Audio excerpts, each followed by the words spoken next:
Hello guys, AJ here. I don't expect to have to upload so soon.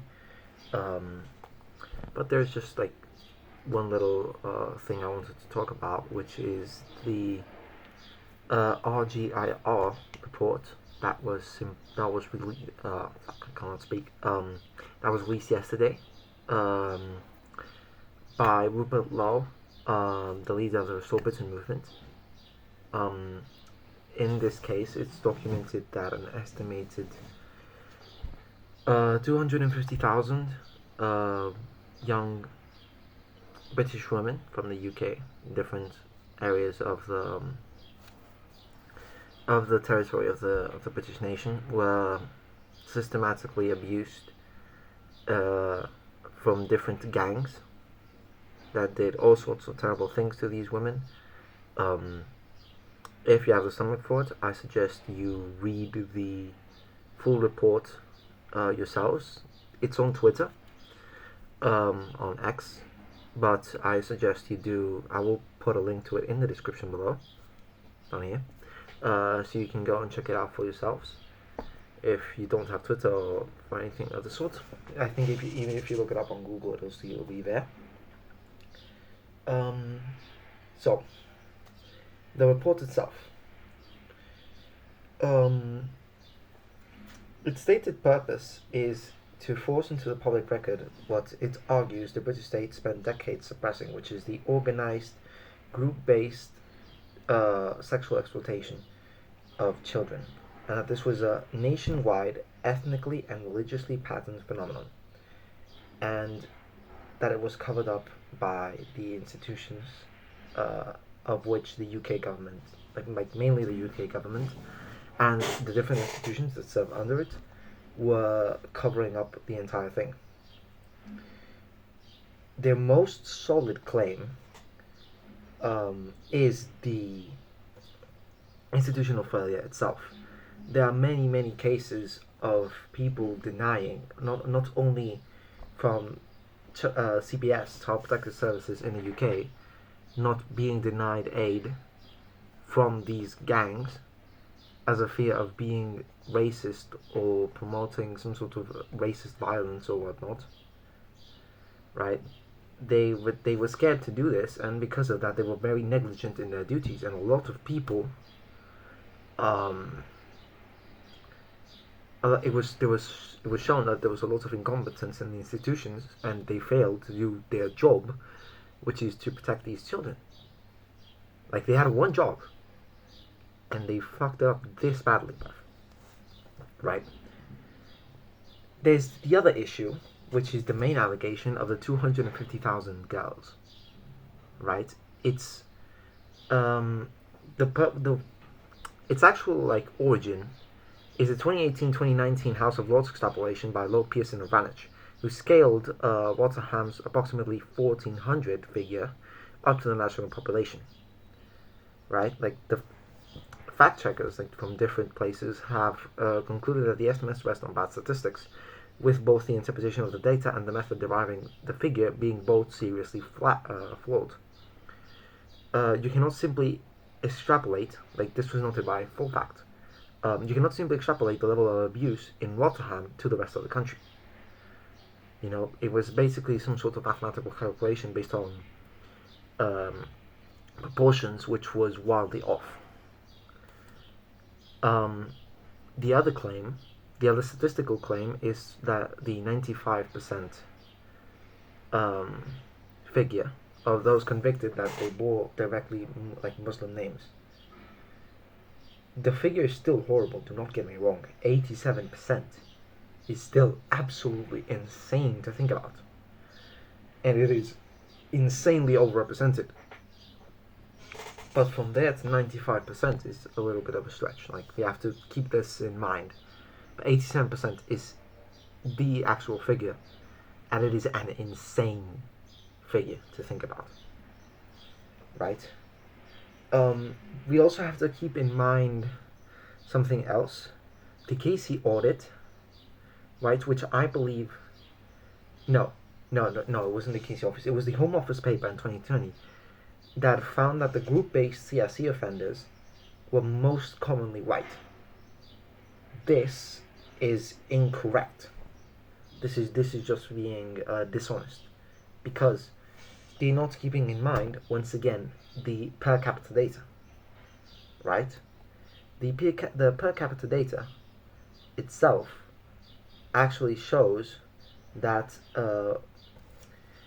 white people are underrepresented relative to their population size by around 0.6%. This is all publicly available information. Asians were overrepresented by around 2.5 times. Blacks were consistently overrepresented, around like seven times their overrepresentation. And the record offense rate for non-Chinese Asians was roughly 13 times that of white people. So the claim that some people like to make, that whites are the child abusers and whatnot, that white people are the ones making these abuses the most, is also factually wrong, right? Because it's based on the mode, and it is not based on the actual proportionality of per capita data, right? This is something that we have to really keep in mind. But we also have to keep in mind another thing, which is how you define group-based CSE. In the report, there is a 42% figure, which is for a broad category. A narrower CEOP datasets confirmed to groups that targeted children specifically for their vulnerability. The model closest to the Rotherham-Rochdale archetype the report is about looks very different. Around 300 such offenders whose ethnicity was provided, around 75% was categorized as Asian and 70% white. So when you narrow toward the specific grooming gang pattern, the Asian share rises sharply, right? But we also have to keep in mind that the per capita data itself is pretty weak, right? Because people do not want to look into this. A lot of people. There was this case around another black investigator, which was doing research on racial bias in police shootings, and in specifically in that category of police shootings, he found none.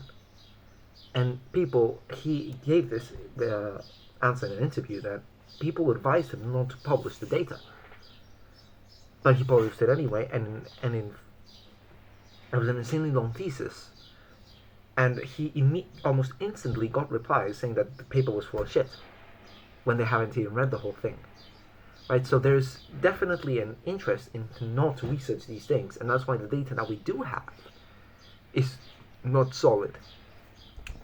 What the ideal thing to do would be to actually get solid data on this, which is pretty hard.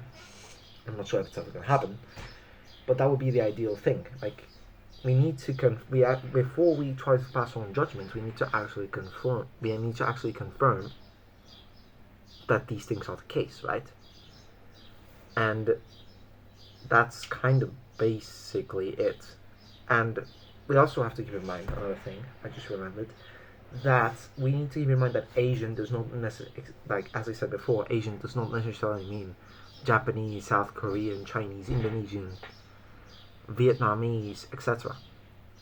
If you look at if you exclude those areas, most of these offenders are from Pakistan, Afghanistan, and that region of the earth, mainly towards the west.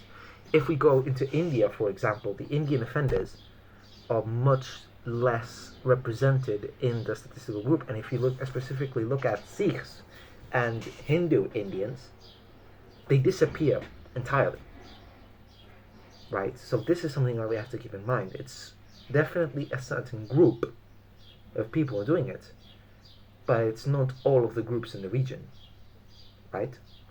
Because it's not the Indians aren't particularly doing it. Some Indian Muslims are doing it. Almost all of them are Pakistanis, and then you have another percentage of Afghans probably, and of Middle Eastern Asians, so to speak, right? Because they are the ones that are included in that category as well.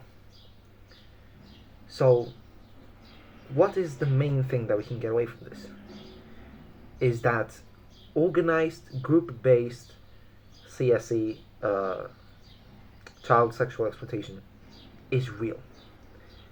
It was systematically under-addressed, and it's occurred across many different places across the UK.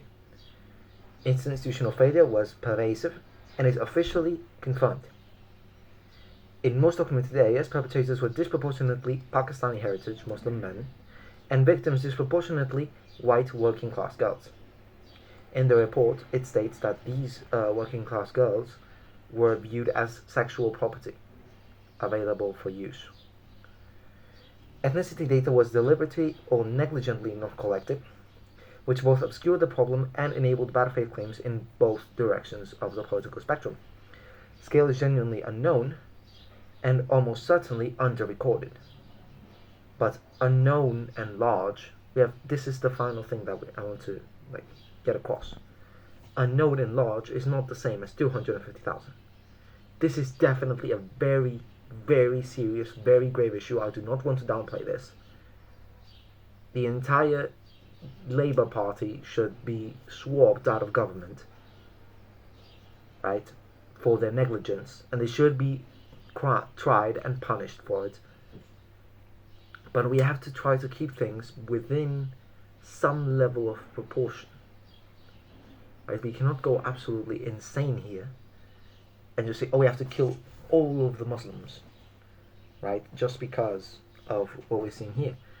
These people definitely do have a set of cultural values that are not fully compatible with our culture, right? But we should take this as more of a case-by-case thing, right? And yeah, my final take on it, completely personal take, is that, well, as a Hobbian, as an anarcho-capitalist myself, this is what you get when you have free immigration to welfare. That is my personal conclusion. Because that is the incentive that the welfare state creates, that the welfare state that has been in different parts of Europe and in the UK, especially with the Labour Party being in power, that is what they have created. These immigrants, these people from these regions of the earth, they come to the UK and they see, oh my god, just by coming here I can get so much free stuff, right? I will try to get everyone to come, all my friends, all my family to come here, because I can get so much free stuff, right? That is why you cannot have free immigration to welfare. In Spain, in my country, we have a similar problem, where they're being paid not to, immigrants especially from Africa and North Africa, sub-Saharan Africa and North Africa, are not being paid. Well, they are being paid, but they're not working. They're being non-productive, and they're on welfare, but they do not show up in the unemployment statistics because they're illegal, undocumented migrants, right? And so this is basically the problem that the welfare state creates. Of course, there should be some sort of limit to the borders, but this is what you get when you have free immigration to welfare. When people come and you just start giving them free stuff, especially free stuff that is taken away from the citizens of the UK themselves, right? And so, yeah, that's pretty much my personal take on this matter. And that's what I presented is what I found in my research. If you think that everything was clear, and if you watched to this point and enjoyed the video, share your thoughts in the comments and subscribe. And I will see you around in the next video. Thank you so much for watching, and see you guys around.